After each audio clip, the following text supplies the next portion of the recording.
Our next guest is incredible. He's a member of the Grand Ole Opry, the Hollywood Walk of Fame, the Texas Country Music Hall of Fame, and now he's got an exhibition at the Country Music Hall of Fame and Museum called Clint Black, The Hard Way on Purpose. He's also a Grammy winner with 22 #1 singles. It sounds fake, but it's not. He's got that to his name, and plus over 20 million records sold. His new book is called Killin Time, My Life in Music, and it's out now. Everybody, please welcome back to the show, Clint Black.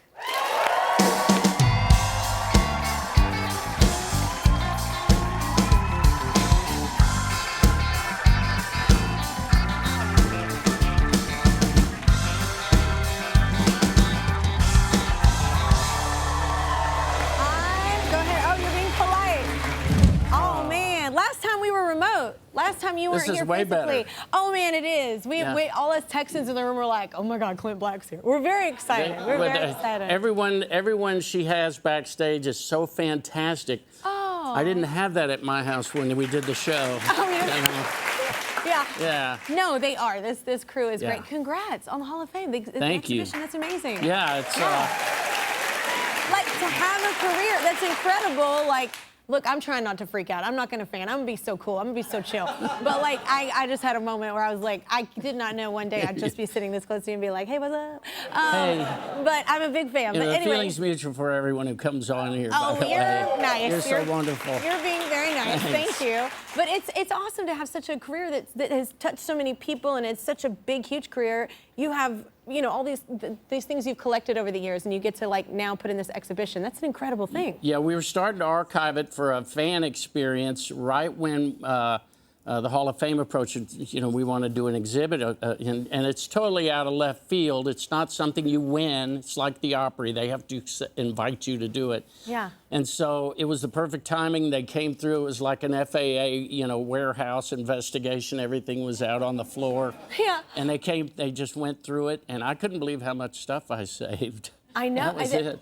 I know. I'm bad at that. Are you good at that, or do they help you? Does your family help you? I'm bad at that. It was an accident. Things went into boxes and then into storage for decades. Yeah. And, things from my childhood on up. I would have never been good at it. Was there anything that, like, is in the exhibition that you were like, it had to make it, or that, like, when they found it, it kind of just things started flooding back, like the memories? Yeah, I tried to stay detached from that. I let them see everything and let them decide. Yeah. I wanted to be surprised. I kind of had a sense of a few things because they had to ask and they had to insure it and stuff like that. But no, there's so many talented people there, so skilled.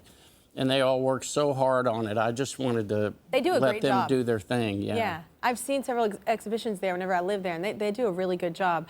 I heard, though, that you, is there a trophy, though, that was included? Like when you were really young? Like one that was different? Yeah, it was for second place. Can't believe you brought up my second place win. Because I love it. I love this. It was... For 6 days a week for about 4 years in my teens, I sold newspaper subscriptions door to door. Yeah. Someone here may have slammed the door in my face. And I did pretty well at it. I got to the point where I was training solicitors and ended up winning the citywide contest. It was second place, rather. Yeah. To me, it was winning second place. I got some money. Yeah. But I love that it's like a part of the story, because that's the stuff we want to know, like, that we don't always get to know about people. That you love and adore their music, and you get to, like, delve into, like, who they were and, like, what made them, like, who they are. Like, that builds character and discipline and all the things that lead you to where you're going to be. I love that it's included. I think being the youngest of 4 boys and always trying to keep up with them, and then going into knocking on, there's 99.9% rejection, and sometimes angry rejection. So, if that doesn't prepare you for this business, oh my God, right? Yeah. They can be mean. Well, wait, speaking of being young, so in your book you have a story about apologizing to your dad that I wanted you to talk about. Yeah, I always thought of myself as lazy. And looking up to my dad, I went to him at one point in my mid-20s and told him I was afraid that he thought I was lazy.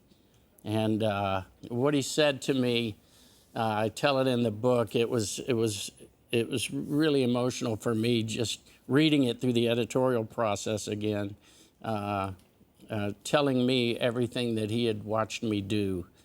That made him think that I was working really hard. Yeah, like listing it out, and he was paying attention and watching. Yeah. That's a beautiful thing. It is. Yeah. So you love playing live, which is great. It's always, even making a record and then getting to go out on the road with it and hear what it's going to be like live is a different experience. But how many shows do you think you've done, like ballpark? At least 80 a year all these years, but back in the club days, it was a lot more, probably 4,000 total since I started playing the bars. Wow. Yeah. And like, what a difference from the bars to like what's the hardest show you've played? What's the hardest? Well, I had this really attentive bartender, and that was all. Oh. And it, just trying to. We call that rehearsal. Yeah. It's like... Singing for 7 hours a night in some cases, and then ending up in a situation where it's just you and the bartender, and the bar owner insists you have to sit up there and play, and just even if no one's there. Okay. Which, you know, you're really just, you know, wanting to save your voice and everything. Yeah. But maybe the worst was at this place in Tomball, I won't say, but the owner would walk around pouring wine, a Perot or whatever it is in there, pouring wine, getting everyone really, really quenched. Yeah. And then he would pass out percussion instruments. And so I'd be up there playing some Jim Croce ballad, and people would be banging on bongos and shaking tambourines. What? Drunk people would be doing that. Yeah. What? The bartender and I hid the box one night, and for about 2 nights it was bliss. And then the owner found the box and started handing them out again. That's such a bad idea. That's so bad. Like, that's even people clapping off, you know, even just clapping sometimes is hard. Yeah, they'll stop doing that to drink, so, you know, you're not going to have to put up with that for very long. Gosh. Okay, that sounds not fun. What's the most amazing show, though, that you feel like you've played? Like, what's the biggest audience? Maybe it wasn't the most amazing, but the largest audience. Biggest would have been Super Bowl halftime, '94, Super Bowl 28. Yeah. With Travis Tritt. Who was there? That was a big one. The Judge. Yeah. Tanya Tucker. Yeah. Got to get down on the field and try to kick a field goal. You know. And then the victory party, hanging out with Troy Aikman and the Cowboys. Yeah. Fantastic, sitting in with their band, and it was. And someone asked me if I was nervous, and I wasn't. There were those times when they're hurrying you to a spot, but it was just fantastic. Yeah, those were the best too. The Super Bowls were they'd get artists, so many different artists coming out together, and like those were my favorite. And we had like 100 or 150 dancers, you know.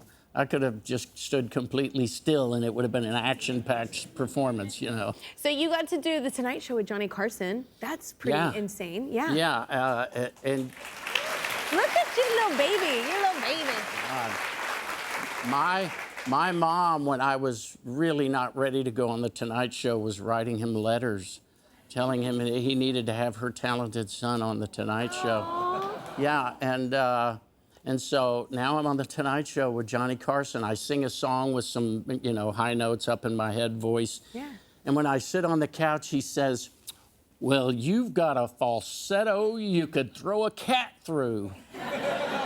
And I thought, what the hell does that mean? Well, what I thought, well, what would it be like to sing with a fur ball in my throat? Well, I was like, I don't even understand that. That's when you laugh and you go, yep, okay. Yeah. What? Yeah. Yeah. Very cool. Yeah. Man, I'm going to fan out again. You've influenced so many of us. You're just like one of my favorites. You just pick such incredible songs. Your voice is so solid. Thanks. Like just an incredible hero for a lot of us, like that grew up listening. Thank you. Yeah. Coming from you. You're very nice. Thank you.